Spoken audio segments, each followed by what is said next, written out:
Welcome to DJNTV and Tuesday Night with Ben Stowe. Now introducing the one and only Ben Stowe. Yeah, baby! Yeah. Good evening and welcome to tonight's show. This is the show where you get to learn more about Ben Stowe than you've ever wanted to learn. That's right. If you want to know so much about Ben Stowe, just follow along with this show or for the next few weeks because we have got so much that we're going to learn. Right, Ben? Sounds riveting. It is. It's going to be fabulous. It's going to be fantabulous. Oh, and we've got different little, we're going to kind of change things up a little bit. So getting a couple more questions, a couple more things on each week's show with Ben Stowe. So, Ben, it's been a while. They probably don't remember who you are, or it looks familiar. Voice, I've heard it before. For those who are wondering, go watch the 7,000 shows we did already. Well, that's what I was thinking when you said get to know more about Ben Stowe. I thought, my gosh, we haven't done a show in so long. They're like, who? Ben who? What? Yeah.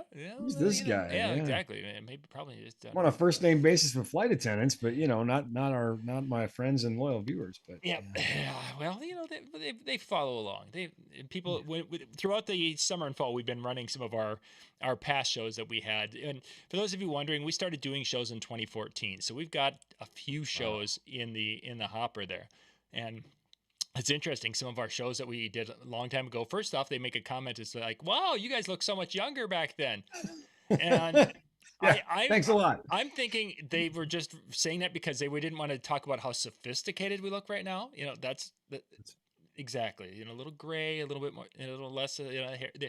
They were just, wanting to just talk about, the good old days. No, we'll just go with that. So I want to talk about the good old days too. Yeah. I want to be in the good old days, but hey, you know what?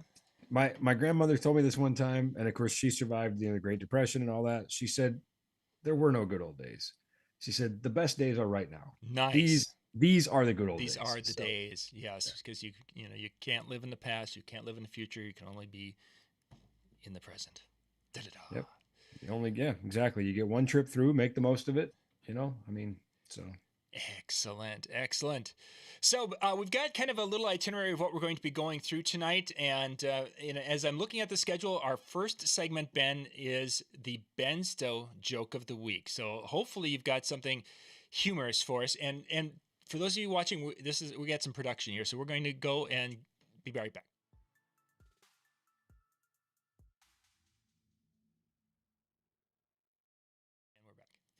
So a lot of you don't understand that Ben is actually a really funny guy. He's technically savvy, but he's got a very witty sense of humor. So Ben, this is your chime. This is like that dream of being on stage at the comedy club. Except I'm so nervous. No one can throw anything at you. This is fabulous. Oh, good. Yeah, you got the chicken wire in front of me, sort of the digital chicken wire. So everybody knows that DiscJockeyNews and DJNTV are the best place to go for information on all things DJ. But do you know where the second best place to go is? I do not know. Where is the second best place to go? Wikipedia.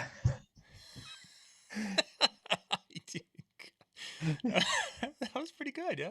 Thank you. That was pretty. Thank goodness for the chicken wire. Okay.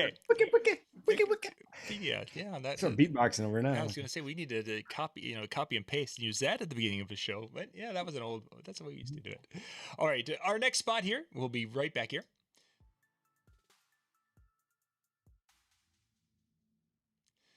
Okay, so tonight, this is a question that came from the DJ community, Ben, and they were wondering about the 900 megahertz microphones. Those are out there, some of the less expensive ones. I mean, I was digging through some of my old microphones.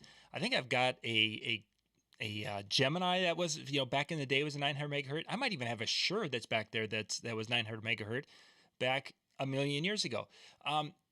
For those who are wondering about that frequency and such, and why it's not recommended as much today as it was 15 to 20 years ago. Give us a little elevator speech on that. Well, I think there's some expensive ones that live there too. There are some higher end Shure models you can buy now that live in the 900 megahertz. But I think if I was to really just put a point on it, it comes down to bandwidth, and 900 megahertz is limited to, and I'm going from memory here, but it's limited to like 10 megahertz. So it's not very wide. That's less than 2 TV channels, which would be 6 megahertz each. So I don't know that, you're going to put a lot of channels there. And of course, 900 megahertz is one of the ISM bands. So that means there's a lot of stuff that can live there. There's a lot of license-free things that get stuffed in there, and there's a lot of other things that are occupying that space. So we may find ourselves very limited in the number of channels that we could run there. Um, that being said, I don't know that I'd say it's not recommended. I think it's just one of the tools in your arsenal, right? We could look at our traditional lower UHF 470 to 616 as options, and now we're looking at other solutions. I have reservations about like 2.4, for example, but we can start looking at those things, deck-based systems, which are up around 1.9. So I think if you have to find a lot of places to put things, maybe you would also use some 900 megahertz. But I don't think, to your point about not being recommended, I don't think it's the first place I'd go. Do the 900 megahertz those frequencies travel farther than maybe some of the other frequencies that we could use, or do they not quite as far? What are the tendencies with a 900 megahertz frequency It's going to be really similar. When Okay. we're talking about, really technically even 2.4 is considered part of UHF, although we tend to carve that out, and we tend to carve out 900 megahertz again as ISM bands. But when we're talking about wavelength and propagation and penetration, and we're talking about the difference between a 500, 600 megahertz wave, something in the high 500s, and 900 megahertz, it obviously has half the wavelength, so that's a notable difference, but it's not such that it's going to be severely disadvantageous. And what I mean by that is longer wavelengths actually will penetrate more. So, we get in these lower wavelengths. It's one of the reasons that they really liked like 600 and 700 megahertz for rural cellular, that sort of thing, is these wavelengths really do a pretty good job of penetrating and propagating over distance. But now, of course, there's engineering is a series of trade-offs, and that's why you're starting to see these microcells in big cities being way up there at like 25 gigahertz, really tight, small wavelengths, a lot of data bandwidth, but very, very short range, and they don't penetrate very well. And that's okay in a big city because you're only talking a few blocks. And I realize the question was on 900 megahertz, and we just kind of took a little romp through the electromagnetic spectrum, but it's all part of the story. It's all part of the story, exactly. Interesting. Okay, I did not know. I kind of assumed as I saw the post that somebody put up that it was really frowned upon completely across the board. But as it's sounding is that there are going to be some instances where it could be a functional tool in our arsenal. Yeah, when you got to start putting a lot of frequencies out there and you start to run out of space, if you're in a really crowded market like Chicago or Atlanta and you've got a lot of RF channels to find homes for, we might have to look at some of these things. Now, of course, all the rules changed. Something that has kind of been in development for a few years, and it's kind of been an open secret, if you will. I think a lot of us knew about it, and yet there were other people who went, "Oh my gosh, like they didn't see this train coming." Is like the new WiMAS systems, which and legislation changed a few years ago to allow for this. We start talking about really, really wide systems that are both uplink and downlink. So your same system could be an IEM or a mic or whatever. Now, these systems right now are very, very expensive. We're looking at, $20,000, $30,000. But undoubtedly, I think that's the future. That's what we're going to see start to, precipitate down. And it might be 15 or 20 years before it gets to the portable market. But that's clearly where that shift is happening in terms of how we transmit audio in either direction. But anyway, yeah. So back to 900 megahertz. If you've got to find homes for everything and you're not running WiMAS, now that we should just make no mistake here, right? Comparing a 900 megahertz high end Shure digital system to a Gemini 900 megahertz, those are apples and grapefruit, right? That's not they're not the same, right? Yeah, so. Yeah, and these were the ones that I was referring to were something I bought 20 some years ago, I believe, maybe even a little farther. It was one of my first trips to Las Vegas, so that tells you how long ago that was. But at the time, that's well, I wouldn't recommend using that system now or probably then. But yeah. Yep, that was just what we picked up back then. So great, wonderful. Let's move on to our next. Let's look at the photo of the week, Ben. If you want to pull that up. Oh yes.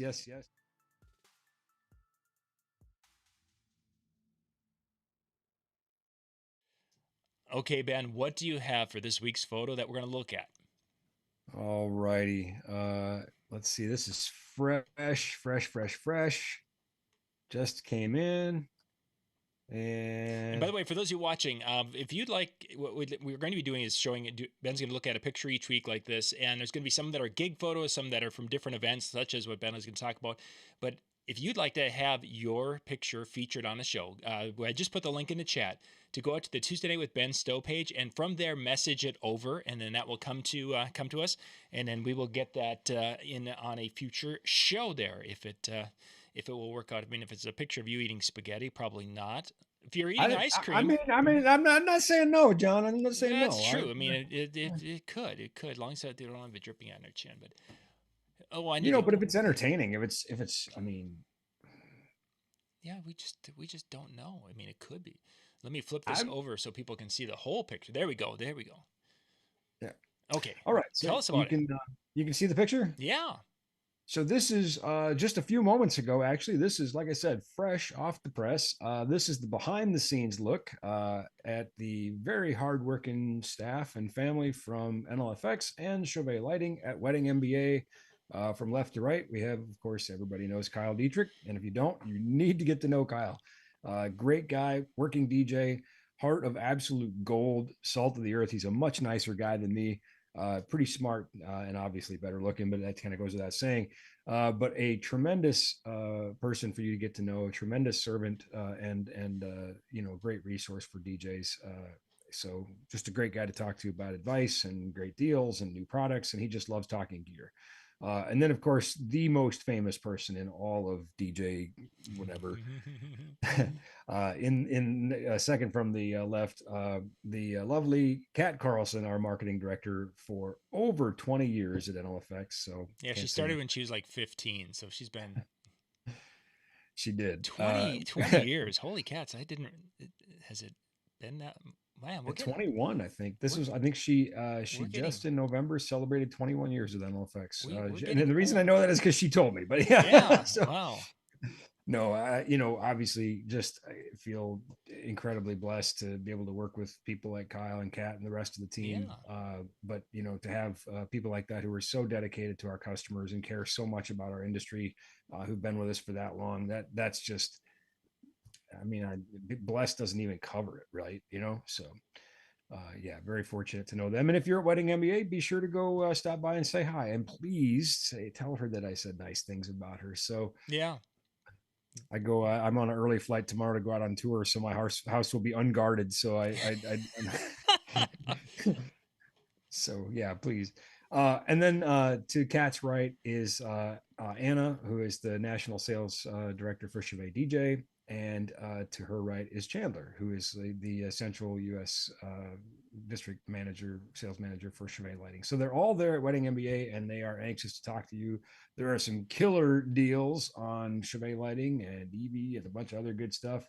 And if you're not at Wedding MBA, well, you can drop us a line. You can contact Kyle or contact me or whoever, Linnea, whoever your person is, because we'd love to hear from you and we'd love to save you some money. It's our own little stimulus plan we're putting on for America.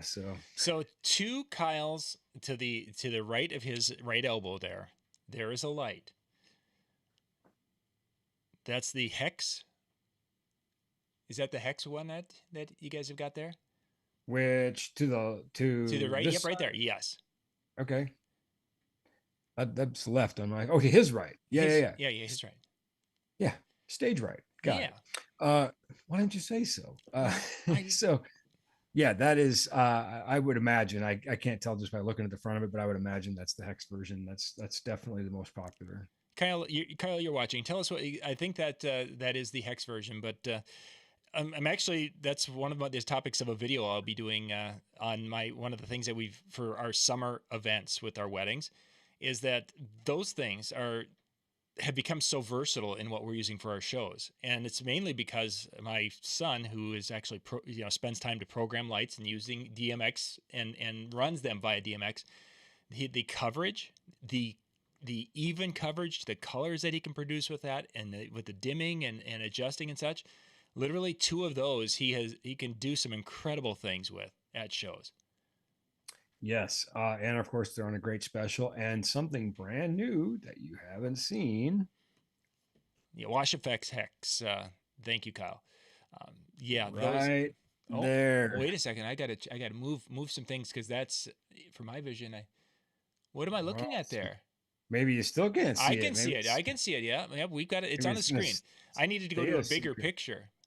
Yes, these are the new Co.ILS from Chauvet. They're a new micro wash light. Okay. They fit inside devices like the Danny Max booth. They fit Mm-hmm. inside small totems. They fit in under centerpieces. They have ILS and I believe DeFi. I saw a prototype of these about a year ago, and I don't know exactly. Things change in the course of a year, right? Actually, it Mm-hmm. was almost exactly a year ago. Anyway, it's been in development for probably 3 or 4 years. Anyway, so I don't know if they put DeFi as well as ILS on there, but I believe they did. I believe they use a USB-C power connection, so you can connect them to any USB-C power cable or Mm-hmm. battery bank or anything like that. And just a really cool, very affordable new little wireless wash light. ILS And and DeFi is built in. Kyle says. oh, sweet! I knew it was when I was down at Chevet and saw them in engineering like a year ago. So I'm glad they were able to keep that in. There was some discussion then about radio compatibility and whatnot. So the wizards down there figured it out. Nice. It was fun to go down there and work in the lab for a little bit and try to figure out how to solve some of these engineering Do problems. you And they get to did. wear a lab coat too when you go down to those labs, or is it like still Man, you like just wear your flannel? You're from Minnesota. I work in rock and roll. They're just happy if I'm wearing clothes. So If I've got any color besides black on, they're happy, man. that's right. Yeah, it's a banner day. Uh, uh, so anyways yeah, I think those are going to be really cool, and if you're at Wedding MBA you can go check them out. You can take some home. You can be the first in the world to own some, and nice. if you're not at Wedding MBA, if you're going to be at Harvest of Sound in Boston, we will have some there as well. Excellent. That's coming up here So I'm in told. early, geez, a few weeks away.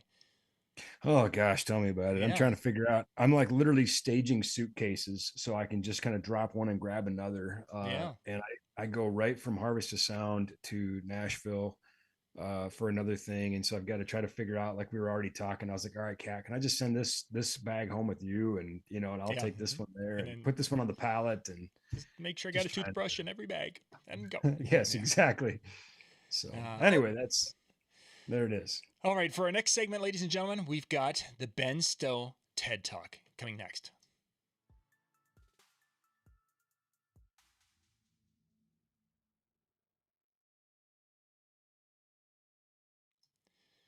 So, Ben, this is your time in our show every week where you can go and share some motivation, share some excitement, or riff a little bit. Hey, this is your time.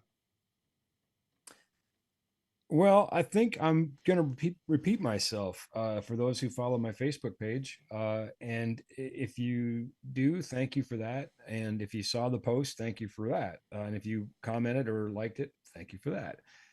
If you didn't, I think I'll just say it was something that was kind of on my mind. I was, I do a lot of we'll call them legacy acts, and that is older acts that have been in the industry a long time. I do sound for a lot of those. Another nice way of saying casino acts, right?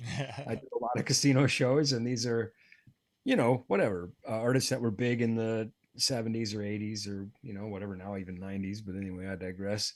And that's really cool because you get to work with some of the really formative and influential people. I mean, people who've carved out careers longer than my lifespan, and that's really, I think, quite a privilege. Um, but that's not where the talk's going. I mean, it's really easy, and it's been a pretty rough 3 or 4 months. I think my wife pointed out to me the other day that I've been home like 10 days in the last 3 months. Mm, And when they put a number out there that they're counting, right? So it yeah. wasn't a guess, Not that I'm counting, but 10. but yeah, but it's exactly 10, Yeah. Uh, and so, that just kind of tells you how my last few months have been going, and one gig runs into the next, and it's just a blur, and it gets exhausting, and it's hard to really even be focused on the task, let alone really appreciate that privilege of being in the presence of greatness. but for this particular TED talk, I want to talk about all of us and our gigs, whether you're doing them 6, 7 days a week or 2 or 3 days a week or one a week or two a month. It doesn't matter. You know, after you do this long enough, it's really easy to think about a gig as a gig.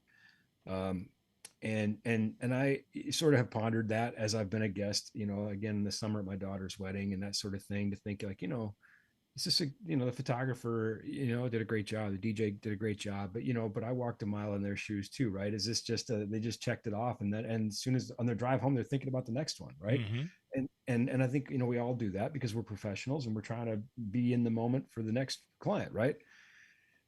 Well, at this particular show, in the back of the room, we noticed kind of this little impromptu parking lot of like rascal scooters, whatever you call them, you know, the mobility scooters, because they people were basically parking them in the back of the room, Mm-hmm. and they were doing so with pretty great efficiency. I was pretty impressed. I'm like, wow, those are highly maneuverable. I was thinking I got to get one of these, but you know, but then they get off the scooter and you watch these people make their way to their seats.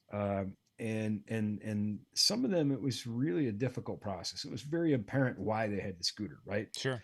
Sometimes it was a 2 or 3 person job, you know, to get them to their seat. And I thought, man, going out must be a hard thing, right? You know, this just the whole concept of, you know, they left home and they got in the car and they get to the scooter and they go to the casino and Mm-hmm. they, you know, like you start thinking about like what that process is like, and there might be an inclination to say, you know, let's sit this one out. You know, I'm not Yeah. going to go. You know, it's a lot of hassle or whatever.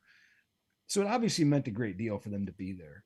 And then as I looked at some of these people and I did some of the calculus, and this artist was really big in like the 70s. Um, and I started doing the math on how old these people probably were, you know, and I thought probably for many of them, this is their last concert. Uh, you know, not just a few, probably a good number, because they probably don't go to more than one concert a year, maybe, and that might Mm-hmm. be a stretch. That might even be a stretch, Yeah. right? And I'm betting a few of these people probably didn't have a year left, Mm-hmm. right? You know, who knows? No, we don't know. I Yeah. don't. Maybe I don't. Maybe I don't have a year left, right? Nobody knows, right?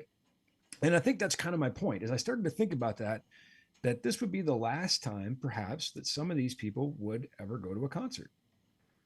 So I better be good. You know, I mean, I need to do a good job tonight. Mm-hmm. It might be the last time I mix a concert.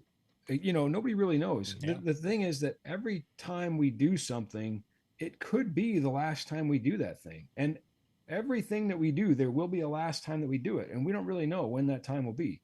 And we could live another 20 years, but still have done that thing the last time 20 years ago, right? True. So every time could be the last time. We don't really know when that's going to be. So anyway, I really thought about that. I thought, you know, not was it a privilege to work for a Grammy winner and someone who has such musical greatness, but what a privilege it is to bring that experience to people who put forth so much effort and care to come, uh, and possibly for the last time, Mm-hmm. you know, to see this artist or any artist. So I really felt I think inspired by that. And at the end of the night, this performer is a woman, and her husband came by and he said I just want to tell you, he said, your mix tonight was superb. And I thought that meant a lot too, from somebody who's in the Grand Ole Opry and the Country Music Hall of Fame and, you know, Grammy Mm-hmm. winner. I thought that they've, you know, and their son is an audio engineer. I thought, well, that means a lot that they would Yeah. say that. Uh, but as I said in my Facebook post, I also knew that I didn't do it for her. Mm-hmm. You know, I mean, sure, I want to do a good job. She's the boss, right? But I thought, no, I did it for these people whose names will never be engraved anywhere, Mm-hmm. you know? And it felt really good to just have done that, and, you know, then shut down the console and move on, right? Just, you know, just to kind of, I guess in a way I kind of did it for me. Mm-hmm. And so my TED talk is, whether it's a wedding or karaoke night or, you know, trivia or whatever you're doing, it could be somebody's last time. Very much Uh, so. and it, even if it's not the last time, it could be a meaningful time. You know, what we do as an industry gives people a break. It gives them an escape, a chance to get away from the noise. And gosh knows we've had plenty of that over the last year and a half, Mm-hmm. you know. So do it as though it's your last time, and do it for them, and do it for you. And eat the ice cream. Oh, absolutely. my last time will be on my deathbed. I will be. I'll be pulling the oxygen mask off to shove in ice cream. Like, listen, if I'm going out with the ice cream. I need the ice cream. Good stuff, Ben. Good stuff. Okay, we've got one final segment tonight. We're going to get to our last question of the week.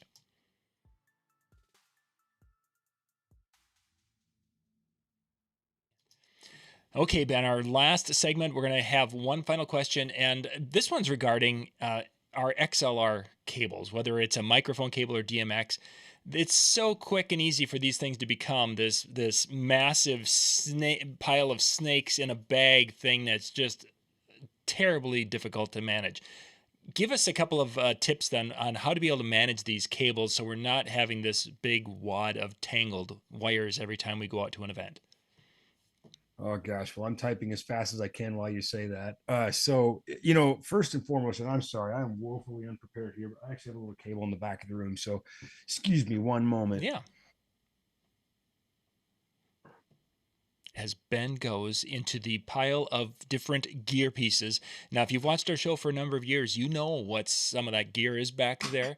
There's parts of a speaker. There's probably parts of an amplifier. There's parts of a microphone somewhere back there. And then there's other parts of a horn back there. There's a light that's made out of a can, a corn can or something to that effect. Coffee can. Coffee can. Okay, there we go. Might be corn. I don't remember. But it's whatever I could get for free because that's what I was making my lights out of back then. We all got to start somewhere. So yeah, there it is, right there. Yep, I was living in a. People joke it's funny, and I mean it's okay. I don't mind if they laugh, but yeah, I was literally living in a homeless shelter when I made that. So it's about that doesn't matter. Anyway, so all right. So a couple things about cables. Number one, I mean, proper coiling will go an awful long ways. And I'm just gonna. I don't know how well I can demonstrate this here, but I really like the over/under method, and I think that's kind of the industry standard. And so to do that, our first coil is, and you kind of see this motion here. Our first coil is an over, and then our second coil is an under. And I've got some videos on that. I think we've got some on YouTube. You know what? Actually, I tell you what. You know what? I made a DVD years ago. If anybody's got a DVD player, called The Geek Boot Camp, and it was distributed by Alfred Publishing, and it was all over the world. You remember that whole deal? Oh yeah. Well, nobody carries DVDs anymore, so I've got what was left. Yeah, there it is. There's one. I've got my. Yep, this is still shrink wrapped. I see. Well, no, I bought two of them because I was going to send. I was going to send one as a one with my DJs and such, and we ended up watching it here at the time because that tells you how old it is because I had a staff back then. I'm just going to say it. And here, this is if you see right here, I'm going to try to get it out of the glare. That's Ben Stowe just out of high school. I'm just. I wish. I mean, it looks. Magic of Photoshop. So there's a great section in there on cable coiling, and there's a lot of other really good information. And here's the deal. I'm going to give you one for free. I will give you, anybody who wants, I will give you one of these DVDs for free. Here's all I ask. So I'm putting this together right now, but it's Thanksgiving time, whatever. So we talked about the coffee can light. I mentioned I lived in a homeless shelter. So if you make a donation to homelessness, you can send it to me and I'll give it to the shelter. You can donate it locally. I'll just take your word for it. Okay. I'll just trust you. You make a donation to give it to somebody. I don't know, whatever, give it to an organization. Actually, that's probably better. But, or like I said, I can, donate on your behalf, whatever. But if you tell me that you did that and you send me your mailing address, I will mail you one of those DVDs for free. And I'll even pay the postage to get it to you. So there you go. Then you learn to coil cables. Coil cables. You learn actually. There's a lot of great information there. How to not burn the venue down. That's right. We had the fire department. The fire department. Oh yeah. See, I've watched it. I have watched it. Yeah. Friends, this is a great DVD. Plus, you'll see me at a much younger age. But yeah, we had a state electrical inspector, friend of mine, that talked about using multimeters, things like that. Yeah, there's comfortably $200 worth of knowledge in this DVD, and literally I'll give it to you for free. Just just make a donation to homelessness or hungry people, especially the holidays coming up, and tell me you did. Or if you want to make a donation to the shelter that I lived in, I can give you their address or whatever. But I'll take your word for it, and you let me know, and I will send that DVD out. Yeah. Um, the So other cable thing, wrapping is up. We got to keep moving here, Ben. Yeah. it is, yeah. Sorry. So we'll teach you how to coil a cable properly. Then, we've got some Velcro cable straps at Dental Effects, and we sell multi packs of those. They're great. Let me just pull this up real quick. If I'd have had my act together, I'd have this all put together. We're good. We still have to grab a couple of those pictures and show those. And all right, let's do this. Gonna share. You can hop on NLFXPro.com right now, and you can get these. We have 10 pack of 8-inch, 10 pack of 11-inch white, 10 pack of 11-inch black, and we have combo packs, which have both. Ooh, nice. Yeah. They've got both 8-inch and 11-inch. You get a whole bunch of those. Free shipping is at $35, and you'll notice these are incredibly cheap. Like this 10 pack is only $4.99. So you're thinking, well, what else could I possibly get to get to the free shipping? Don't worry, I got you. You could get one of these, and you should. All right, is it showing up? Oh yeah, there it is. Yep. Yes, cable bag, and actually, true story. This is not a joke. Kat and her mom sewed some of the prototypes Nice. and designed this. This cable bag was 100% designed in the U.S. Has sewn in compartments. It is a really heavy nylon type material. And if you don't want to use cable straps, by the way, you can also use. You can see there I've got uncoated cotton tie line on cables. You can also do that. My contribution to this, by the way, was the gaff tape strap on the end. Oh, okay. That I guess I didn't realize that's what it was, but yeah, now that I see the picture, and yeah, see, I bad. wanted the little gaff tape strap on there so we can find a better picture of that. Anyway, I'll tell you another deal. If you're watching this show, you'll notice these are $129 and free shipping and all that, but if you go down here to this little blue box and you click request a quote and you say that you saw this show, I'll knock it down to $99 and free shipping. And you can get your cable straps, gaff tape, and all that free shipping too. Nice. Yep. And you know what? I'm not going to put an expiration date on that. Just whenever you watch this show, hop on the NLFXPro.com website and go click request quote. And when you do, I think you get a chance to put in some notes and just say DJNTV or because Ben said so or whatever. Yeah, that usually works. That's my favorite one is because Ben said so. And this is a great way for us. It would be great for us to just be able to put the DVD in the box here with all these things too. So again, tell us, send me a free DVD and we'll do that too. So I've actually have one of the bags, and that has become my carrier for the cables we're going to be using in a couple of weeks when we do sound throughout the city of Melrose, and we drop audio cables for like 3 or 4 city blocks. And of course that takes a lot of cables, and that bag works wonderfully for it. You can drop them right in there, and once we get there, we can pull them out, open the zip tie, give it a toss because we learned how to wind the cables properly. It's all there. Excellent. Ben, thank you much for putting things together for us tonight and having some great content as always. Up next, the guys for the Tuesday Night Music Show, DJNTV.com/chill. Brian, Jay, John, Eric, gosh, the whole crew are going to be in there talking music tonight. I've had some great topics recently. You guys can bounce out there and catch that. It's a Zoom meeting and be part of their show. And then we'll be back next Tuesday night with more information from the one and only Ben Stowe. Thanks, Ben. See ya.